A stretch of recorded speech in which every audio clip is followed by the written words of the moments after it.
আমার বক্তব্য হলো, এই বাংলাদেশে 1952-তে তাওহীদি জনতা রক্ত দিয়েছে। আজকে নাহিদ পদত্যাগ করেছে, দেখেছেন কিনা আপনারা?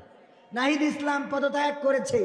তাও হোক, অনেকেই কয় রাজনীতি, নতুন রাজনৈতিক দলে নেতৃত্ব দেওয়ার জন্য পদত্যাগ করেছে। তাও করুক, অন্তত পদত্যাগ তো করেছে।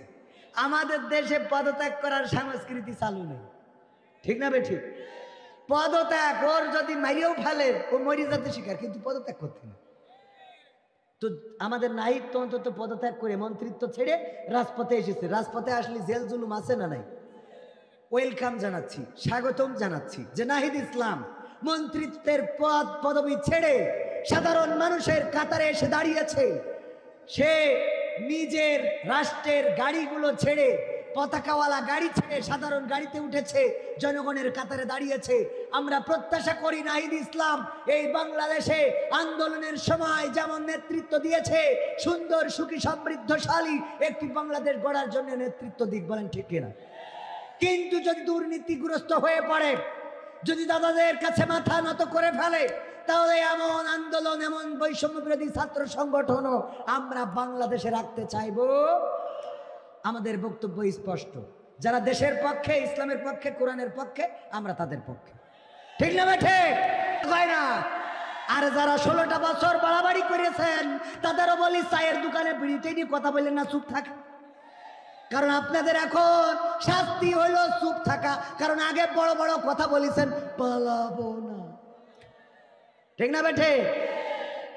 খেলা হবে, মনে আছে না? না, এত বড় বড় কথা বললেন, বলার পরে আবার পালাইছে না পালাই নাই? এমপিরা সব কোথায় গেল? মন্ত্রীরা সব কোথায় গেল? কোথায় কাদের কাকা? তাদের ছাড়া দেশটা এখন লাগে ফাঁকা। পালাবো না, প্রয়োজন হলে ফখরুলের বাসায় গিয়ে উঠব। ঠাকুরগাঁওয়ে বাসা আছে না? জায়গা দেবে? পালাবে না, পালাবে না, যাই না তবু দেখা। পালাবে না, পালাবে না, যাই না তবু দেখা। তাদের ছাড়া দেশটা এখন লাগে ফাঁকা ফাঁকা, ওদের ছাড়া দেশটা এখন লাগে ফাঁকা ফাঁকা। আইন মন্ত্রী আটকে গেল আইনেরই ফাঁকে, দাড়ি ছাড়া দরবেশের ভণ্ড ভণ্ড লাগে, ঠিক না বেঠে? আইন মন্ত্রী আটকে গেল আইনেরই ফাঁকে, দাড়ি ছাড়া দরবেশের ভণ্ড ভণ্ড লাগে। শুনছি কত নেতা নেত্রী খাইতেছে ভাই ডান্ডা, বিচারপতি কালামানিকের ফাটিয়েছে আন্ডা। পলকেরও ঝলক গেল, পলকেরও ঝলক গেল থামিয়ে নেটের চাকা। তাদের ছাড়া দেশটা এখন লাগে ফাঁকা ফাঁকা, ওদের ছাড়া দেশটা এখন লাগে ফাঁকা ফাঁকা। কই গেল সেই সংসদেতে মমতাজের গান? কোথায় গেল হজরত বলা শামীম ওসমান? কই গেল সেই সংসদেতে মমতাজের গান? কোথায় গেল হজরত বলা শামীম ওসমান? ইনুমে নন্দীপু মনি আছে কারাগারে, বাপ করিলেও পাপ কখনো ছাড়ে কি আর তারে। কোথায় গেল স্পিকারের, কোথায় গেল স্পিকারের দৃষ্টি আঁকা বাঁকা? ওদের ছাড়া দেশটা এখন লাগে ফাঁকা ফাঁকা, তাদের ছাড়া দেশটা এখন লাগে ফাঁকা ফাঁকা। কোথায় গেল আরাফাত আর ব্যারিস্টার সুমন? কথা বলার সময় তারা করেনি ওজন। মুরগি কবির খাইছে ধরা, জাফর কোথায় আছে? গোপনে কি সেও গেল মোদি দাদুর কাছে? কোথায় গেল এ সালমের, কোথায় গেল এ সালমের কাড়ি কাড়ি টাকা? ওদের ছাড়া দেশটা এখন লাগে ফাঁকা। লাগে না? লাগে না? ফাঁকা ফাঁকা কেন লাগে? কারণ আগে টেলিভিশন জুড়লে আমরা জানতাম কেমন করে কুমড়া দিয়ে বেগুনি বানানো যায়, ঠিক না বেটা? আমরা জানতে পারতাম কেমন করে কাঁচামরিচ শুকিয়ে রেখে বর্ষাকালে আবার ভিজাইলে জ্যান্ত হয়। আমরা জানতে পারতাম কেমন করে কাঁঠাল দিয়ে বার্গার খাওয়া যায়। দাদার দেশে একটা নিউজ দেখলাম, বলতেছে দাদা বাংলাদেশে তো পেঁয়াজ নিচ্ছে না, বড্ড কষ্টে আছি দাদা, পেঁয়াজের দাম পাচ্ছি না দাদা গোরে, কষ্টে আসি, কষ্টে আসি রে, ঠিক না বেঠে? আমি বললাম দাদা কাইন্দে কোনো লাভ নাই, কাদার কাদাকাটি করি আমাদের মন নরম হবে না। কারণ তোমরা অ্যাকশন নিবা, তোমাদের ওই পেঁয়াজ আমরা খাবো না। আর আমাদের যে নেত্রী, সেই নেত্রী আমাদের দেশে পেঁয়াজ রান্না, পেঁয়াজ দিয়ে রান্না, কেমন পেঁয়াজ ছাড়া রান্না কেমনে করা লাগে সেইটা শিখাই তারপর ওই পারে গেছে। ঠিক না বেটে? পেঁয়াজ ছাড়া রান্না কেমনে করা লাগে সেইটা আমাদের শিখাইছে রে। তোমাদের দেশে আছে, দয়া করে সামনে আইনো না। যদি তোমাদের দেশে সেই রান্নার টিপসটা শিখাই দেয় তাইলে কিন্তু তোমাদের দেশেও পেঁয়াজ চলবে না, চলবে না রে। ঠিক না বেটে? যা দাদা দাম পাচ্ছ ওই দামে খুশি থাকো, তা না হলে সমস্যায় পড়ে যাবো। ঠিক না বেটে? ভাইয়েরা আমার, কত কথা তো মন বলে বলে কথা কি শুনতে রাজি আছেন আপনারা? পাগল কানকের। আমি তো হইলো ছোট বক্তা, আমার তো ওইভাবে, আমি তো অত ভালো বক্তাও না। বক্তা যেটা সেটা আসতেছে ইনশাআল্লাহ। বলেন কি আল্লাহ? ইনশাআল্লাহ। ওইটার ওয়াজ শুনতে হবে কুপাকুপি করি। আল্লাহ কবুল করুন, বলেন আমিন। ও আমার ভাইয়েরা, আর এত কিছু করার পরে ওরা বলে আমাদের অপরাধ কি? অপরাধ দেখো না আমার আবু সাইদ কি অপরাধ ছিল? বুকটা পেতে দিল মায়ের সন্তান, লেখাপড়া করে কর্মের জন্য, চাকরির জন্য, কোটা বৈষম্যের জন্য রাজপথে দাঁড়ালো। আইন তাদের দাবিটা মেনে নিয়ে নিলেই তো হয়ে যেত, কিন্তু দাবি মেনে না নিয়ে আরে অপবাদ দেয়া হলো। আমি কি চাকরি দেব মুক্তিযোদ্ধার সন্তানদের নাকি রাজাকারের নাতি নাতনিদের? তোমরা রাজাকার রাজাকার কত বলবা আর কত গালি দিবা? আমরা তো রাজাকার নই, বরং তোমরা ছিলে ভারতের রাজাকার। এবং দেশ 5 তারিখের স্বাধীনের পরে সেটা প্রমাণ হয়েছে না হয় নাই? আমরা যদি রাজাকার হইতাম, আমরা যদি পাকিস্তানের রাজাকার হইতাম, তাইলে 71-এর পরে আমরা পাকিস্তানে চলে যেতাম। যারা দাদার দেশের রাজাকার একটাও এই দেশে নাই, বলেন ঠিক কিনা? সুতরাং প্রমাণ করে দিয়েছো আমরা নই, আমরা নই। আমরা রক্ত দিয়ে মানচিত্র রক্ষা করব, আমরা জীবন দিয়ে মানচিত্র রক্ষা করব। এই বাংলাদেশের 1 ইঞ্চি জমিন আমরা দাদাদের হাতে নয়, আমেরিকানদের হাতেও ছেড়ে দিতে রাজি নই। ঠিক না বেঠে? দেশের স্বাধীনতা সার্বভৌমত্ব রক্ষায় এই বাংলাদেশে রক্ত দিয়েছে আলেমরাই বেশি, রক্ত দিয়েছে মুসলমানেরাই। কোন রাম, কোন বাম, কোন নাস্তিক, কোন মুরতাদ, কোন শাহবাগীরা রক্ত দেয় নাই, বলেন ঠিক কিনা? আলেমরা এসে রাজপথে দাঁড়িয়েছে, নামাজিরাই শহীদ হয়েছে। 71-এ যদি যুদ্ধের কথা বলেন, বীর শ্রেষ্ঠ যারা তারা সব মুসলমানের সন্তান। ঠিক না বেটা? বীর শ্রেষ্ঠ যারা সব মুসলমানের সন্তান। রক্ত দিল মুসলমানেরা 52-তে ভাষার আন্দোলনে। সালাম, রফিক, শফিক, জব্বার, বরকত, একটাও হরে কৃষ্ণ, শ্রীকৃষ্ণ, দিলীপ কুমার একটাও নাই। সব মুসলমান না হিন্দু? সব মুসলমান। আবার 24-এ এসে রক্ত দিল মুসলমানেরা। আমার আবু সাইদ শান্ত মুগ্ধ রক্ত দিল, জীবন দিল, শহীদ হলো এই বাংলাদেশে শাপলা চত্বরে আমার হেফাজতে ইসলাম। ছোট্ট ছোট্ট বাচ্চা শিশুরা, যাদের যে বাচ্চাগুলো রাজপথে দাঁড়াইলে অনেক হিন্দু আছে যারা তাদের হাতে টাকা দিয়ে দেয় মাদ্রাসার জন্যে, আর তোরা মুসলমান হয়ে ওই বেনজির ক্লিয়ার করলি। আরে এই ছোট্ট ছোট্ট বাচ্চাদের বুকে গুলি চালাইতে কি তোদের মায়া করলো না? ঠিক না বেঠে? শাপলা চত্বরের রক্তে রঞ্জিত ওই হাত। আরে আবার ওদের পক্ষে গণতন্ত্রের কথা বলে এক দল আছে না নাই? আমি তাদেরকে স্পষ্ট করে আগেও বলেছি, গণতান্ত্রিক অধিকার ভোগ করবে, এটা তো কথা ঠিক, আমরাও চাই। কিন্তু তোমাদের কাছে প্রশ্ন, যখন বালুর ট্রাক বাড়ির সামনে ছিল তখন গণতন্ত্র কোথায় ছিল? যখন নয়াপল্টনের শাটার টেনে তালা দিল তখন গণতন্ত্র কোথায় ছিল?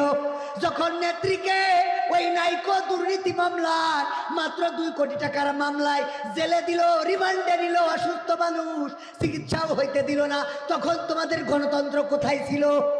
যখন রাজপথে দাঁড়াতে দেয় নাই, কোনো কথা বলতে দেয় নাই, ভোটের আগে দিনের আলোতে নয় রাতের অন্ধকারে তাহাজ্জুদের নামাজ পড়ে ব্যালটে সিল মারলো, তখন গণতন্ত্র কোথায় ছিল? যখন ফাঁসি দেওয়া হলো একই দিনে 2 জন নেতা, একজন ছাকা চৌধুরী আর একজন আলী আহসান মোহাম্মদ মুজাহিদ। আমাদের এটা তো বাদ দিলাম, কারণ আমরা শহীদ হওয়ার জন্য এই তামান্না নিয়ে ঘুরে বেড়াই। ছাকা চৌধুরীর যখন টানিয়ে দিল তখন গণতন্ত্র কোথায় ছিল? ঠিক না বেঠা? এই গণতন্ত্রের কথা যারা বলে মাথায় রাখবেন, ওরা আসল জাতীয়তাবাদী দল নাই, ওরা হলো ওই দাদাদের টাকায় কেনা গোলাম রয়ের এজেন্ট। এই জন্য তারা তাদের পক্ষ নিয়ে কথা বলে। ঠিক না বেঠা? ভাইরা আমার, আলোচনার সময় চলে যায়, কিছু সঙ্গীত শোনানোর দরকার। এই বাগেরহাটে আসা তো বন্ধ করেই দিয়েছি। আজকের এই মাহফিলটা অনেক আগে রাখা, আমার ইসমাইল জবিউল্লাহ ভাইয়ের সম্মানে মাহফিলটাই এসেছি। একটু কম আসা হয় এইদিকে, আমার রাহাত ভাই জেলে গেল আর আমি বাগেরহাট ছেড়ে দিয়েছি। ঠিক না বেঠে? যারা আমার চেনেন তারা জানেন, আমার রাহাত ভাই যদি কোনো মাহফিলে বলেছে কবির ভাই ওই মাহফিলে যান, চলে এসেছি, ভাই সাক্ষী। যদি বলেছে এই মাহফিলে আসেন, এমনকি হাদিয়ার বিষয়ও আমি কোনো মাহফিলে কোনো কমিটির সাথে লেনদেন করি নাই। রাহাত ভাই যেটা বলেছেন, রাহাত ভাই নিজে যা হাদিয়া দিয়েছেন কাটাখাল মোড়ে যেয়ে পকেটে নিয়ে চলে গেছি। ভাই আছেন সাক্ষী। এই রাহাত ভাই যখন জেলে গেল, তারপরে আমিও বাগেরহাট ছেড়ে দিলাম। কলিজার মানুষ না থাকলে মনটায় কষ্ট লাগে না? লাগে না? মনটায় কষ্ট লাগে। ভালোবাসার মানুষ, আরে আমাদের কোনো দল নাই। গাছের ওই ফাঁক দিয়ে একটু জুতা কি থেকে গেল, কাপড় থেকে গেল। কেমন? ওই যে উদাহরণ দিতে যে বলছিলাম, ভাবির সাথে দেওরের সম্পর্ক। রাত 3টার সময় উঠে গিয়েছে ভাবির ঘরে। এটা দেখার পরে গ্রামের লোক, যেহেতু ওইটারে আঞ্চলিক ভাষায় বলে, তাগে বাগে ছিল, অপেক্ষায় ছিল ধরার জন্যে, চলে গেল ভাবির ঘরে ধরার জন্যে। বুঝতে পেরেছে দরজায় এসে মানুষ দাঁড়িয়ে গিয়েছে।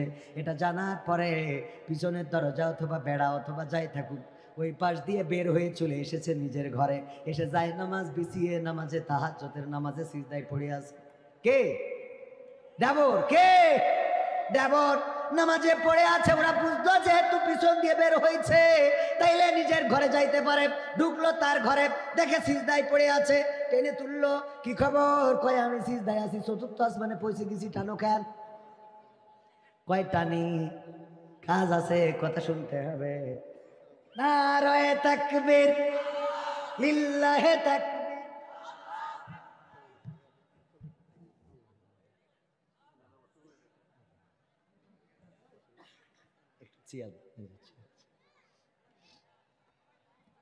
আপনারা খুশি তো?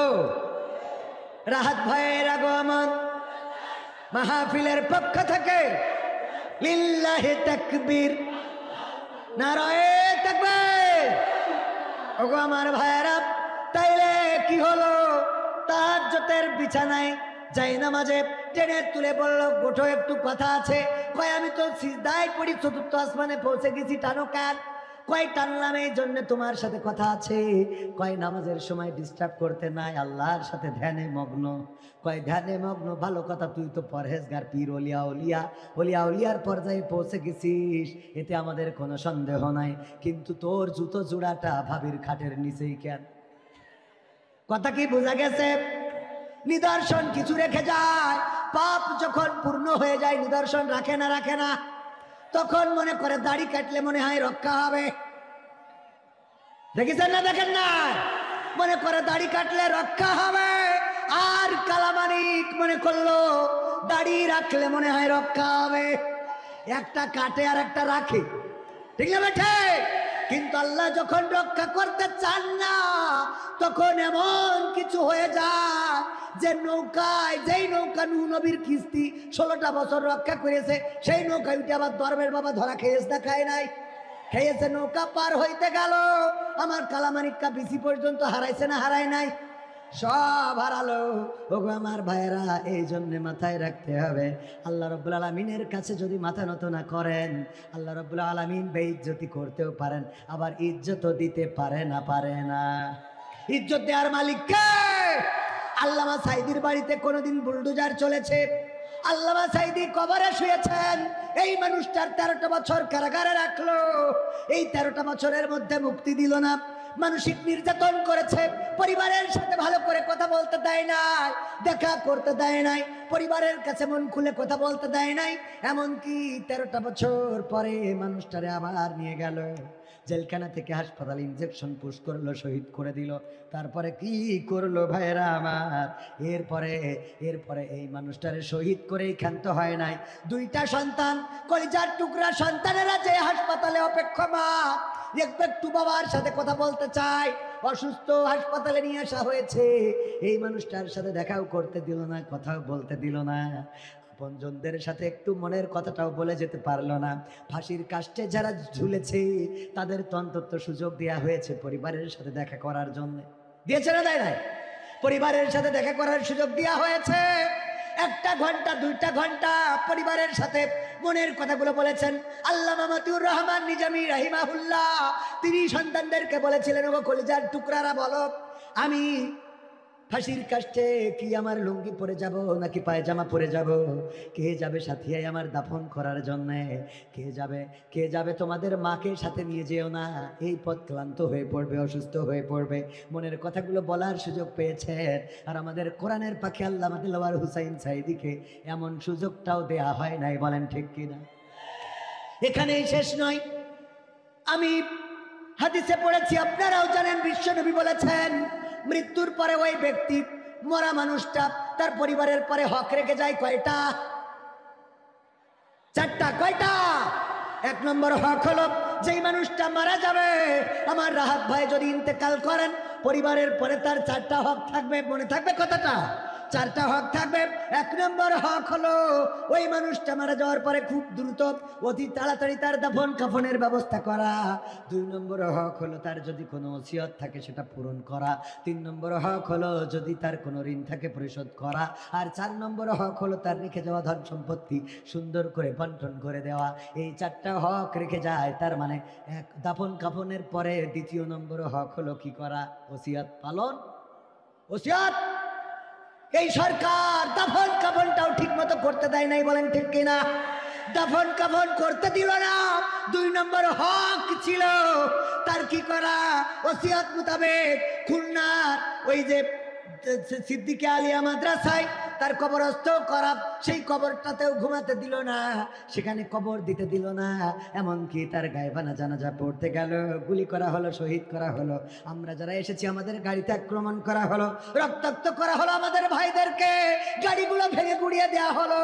এমন অবস্থা করার পরেও এখন তারা বলে আমাদের অপরাধ কি? কথা কয় না? এক আল্লামা সাঈদীর সাথে যে অপরাধ করেছো, সেই অপরাধের ফাঁসি যদি 70 বার তোমাদের দেওয়া হয় তাও হক আদায় হবে না, বলেন ঠিক কিনা? আবার কয় আমাদের অপরাধ কি? হ্যাঁ, আমাদের অপরাধ কি? অপরাধ খুঁজে পাও না। সেনা হত্যাকাণ্ড, দেশপ্রেমিক অফিসার বিডিআর হত্যাকাণ্ড যে ঘটানো হলো, দেশপ্রেমিক সেনা অফিসারদেরকে নির্বিচারে হত্যা করা হলো। আহারে, কেমন করে পারলে রক্তে রঞ্জিত করতে? তারপরে তোমরা এখানেই ক্ষান্ত হও নাই, ইসলামী আন্দোলনের নেতা কর্মী। এখানে আমি কোন দলের হয়ে আসি নাই, দলের কথা বলা আমার মুখ্য উদ্দেশ্য নয়। আমি আপনাদের একটা মানুষ হিসাবে পরিচয় করিয়ে দিতে চাই। আমার রাহাত ভাই কোন অপরাধের কারণে মাঝখানে মেশিন এক কান দিয়ে ধরিয়ে দেওয়া হলো? অস্ত্র মামলায় জেল খাটা লেগেছে না লাগে নাই? আহারে, জেলের নির্যাতন, কারারুদ্ধ, কারাবরণ, যেই মানুষেরা অস্ত্র ধরে না। আমি কবির বিন সামাদ মাঝে মাঝে বলে থাকি, আমি কবে মুরগি জবাই দিয়েছি, কবে গরু জবাই দিয়েছি, ছাগল জবাই দিয়েছি, আমার মনে পড়ে না। আমার মনে, কারণ হলো আমার বড্ড মায়া করে, খাইতে অসুবিধা নাই, খাওয়ার সময় খাই, কিন্তু মায়া হয় এই প্রাণীটার এক্ষুনি চোখের সামনে মেরে ফেলবো, কষ্ট লাগে। একটা ব্যাঙ আমার টায়ারের নিচেই পড়ুক, এটাও আমি চাই না। একটা সুসো ইঁদুর, এটাও যেন আমাদের ট্রাকের, আমাদের বাসের, আমাদের এই যে গাড়ির, আমার প্রাইভেটের তলে পড়ে পড়ে মারা যাক, এটা আমরা চাই না। যেই মানুষগুলো আমরা একটা ব্যাঙ মারতে চাই না, একটা ইঁদুর মারতে চাই না, সুসা মারতে চাই না, সেই মানুষগুলোর আবার সামনে অস্ত্র দিয়ে দেয়। এই অস্ত্র চালানো তো দূরের কথা, এই অস্ত্রগুলোর নাম জানাও তো দূরের কথা, চোখের দেখাও কোনোদিন দেখি নাই, বলেন ঠিক কিনা? ঠিক না বেটা? আমাদের অবস্থাটা এমন। আমাদের জিকর কাছে ইসলামী ব্যাংকের সিকিউরিটি বড় একটা মেশিন নিয়ে দাঁড়ায় থাকে। আমি আবার ইসলামী ব্যাংক এজেন্টের প্রোপাইটার, আমার একটা এজেন্ট ব্যাংক আছে বাংলাদেশ ইসলামী ব্যাংক।